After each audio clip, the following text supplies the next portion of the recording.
বাংলাদেশের রোজা আর সৌদির রোজা এক না ভাই। এখানে প্রথম রোজাটা আমার জন্য ছিল একদম অন্যরকম। আজকে দেখাবো আসল প্রবাসী রোজা কেমন কাটে।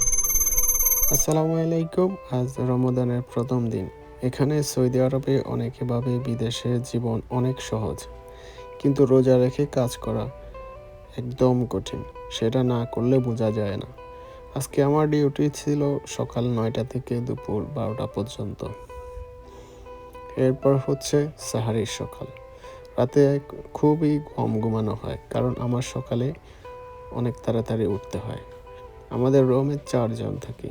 রাত 2টার দিকে আমাদের দোকান বন্ধ করা হয়। এরপরে দোকান বন্ধ করে 2টার দিকে আমরা সবাই রুমে আসি। আমি আর আমার সাথে একজন একসাথে কাজ করি। দুজনে মিলে সকালে শিফটে কাজ করি। 12টা পর্যন্ত কাজ শেষ হওয়ার পর এরপর আমরা 12টার ভিতরে ডিউটি শেষ করে রুমে চলে আসি। রুমে এসে কিছুক্ষণ রেস্ট করি। রেস্ট করার পর আমরা নামাজ পড়ে আবার ইফতারের জন্য প্রিপারেশান নিই। আমি ইফতার বানানোর জন্য কিছু কাজ করতে থাকি, আর আমার ভাই যে একজন আছে আমার সাথে কাজ করে, উনি চলে যায় আবার ডিউটিতে। সেম আমারও ডিউটি চলতে থাকে।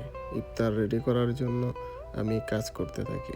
একাই সব কিছু কাটা, নিজেই সব কিছু রান্নাবান্না করা। তারপর যখন আমরা ইফতার করে আসি, সবাই মিলে একসাথে আমরা ইফতার করি। ইফতার করার শেষ পর আমরা সবাই আবার নামাজে চলে যাই। এরপর থেকে আমাদের সবার 4 জনের ডিউটি শুরু হয়ে যায়। একটানা আমাদের ডিউটি চলে রাত 2টা পর্যন্ত। এর মাঝখানে আমরা একজন চলে যাই রাতে খাওয়ার জন্য, যে আমাদের সেহরি করতে হবে। সেই অনুসারে আমরা একজন চলে যাই রান্না করতে। রান্না করা শেষ হয়ে গেলে আমরা আবার চলে আসি আবার আমাদের শপে। কাজ আমাদের চলতেই থাকে। যখন 2টা বাজে তখন মনে হয় তাড়াতাড়ি চলে গিয়ে ঘুমিয়ে পড়ব, কিন্তু কি আর করার। রাত 2টার পর 1-2 ঘন্টা সময় পাই। এরপরে আমরা একটু ফ্রেশ হই, তারপর বেশি সময় নাই, কারণ কিছুক্ষণ পর আবার উঠতে হবে সেহরির জন্য। ঘড়িতে অ্যালার্ম বাজে, ঘুম চোখে উঠে পড়ে।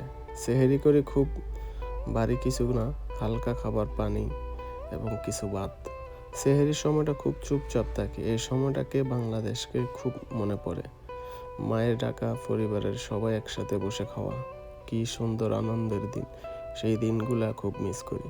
কিছু করার নেই, যেহেতু প্রবাসে আসছি কাজ করার জন্য, একটু তো কষ্ট করতেই হবে। এখন একটা ছোট রুম, আমরা 4 জনে, তবুও আলহামদুলিল্লাহ একসাথে বসে খাই। এটাই আমাদের অনেক আনন্দ দেয় এবং শক্তি পাই। আমাদের ঘুম কম হওয়ার শরীরে একটু ক্লান্ত, তবুও সকাল 9টায় ডিউটি চলে যাই। রোজা শুরু হয়ে গেছে, গরমও ধীরে ধীরে বাড়ছে। দুপুর 12টা পর্যন্ত কাজ করি, প্রায় 3 ঘন্টা। সহজ না, কারণ ঘুম কম, রোজা। কখনো গলা শুকিয়ে যায়, কখনো মাথা ভারী হয়ে যায়, কিন্তু কাজ তো থেমে থাকে না। আমাদের দুপুরের সময় কেয়ার করার, ইফতারের আগে আমাদের শরীরটা আরও আগেই দুর্বল হয়ে যায়। বাজার থেকে যা পারি কিনে আনি, খেজুর, পানি, হালকা কিছু খাবার। আজান হলে প্রথমে পানি খাই, মনে হয় পুরা শরীর নাকি নতুন শক্তি যোগায়। একটা খেজুর তখন মিষ্টি লাগে। প্রবাসী জীবন সহজ না ভাই।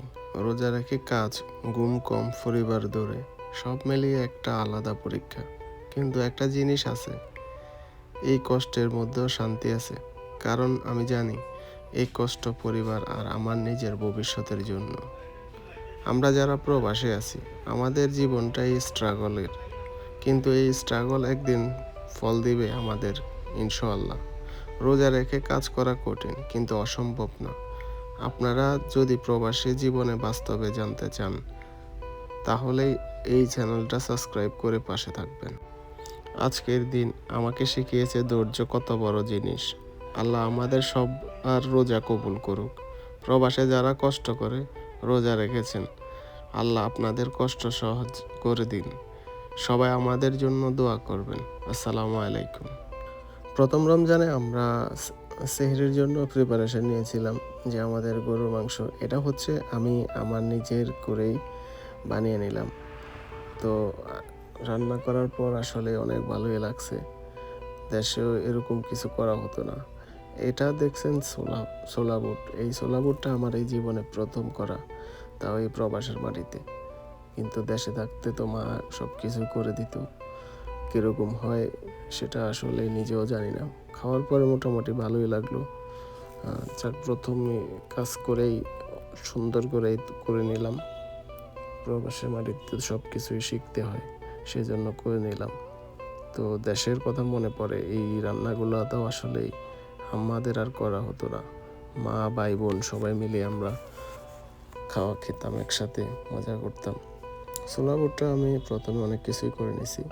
দোয়া করবেন আমাদের জন্য।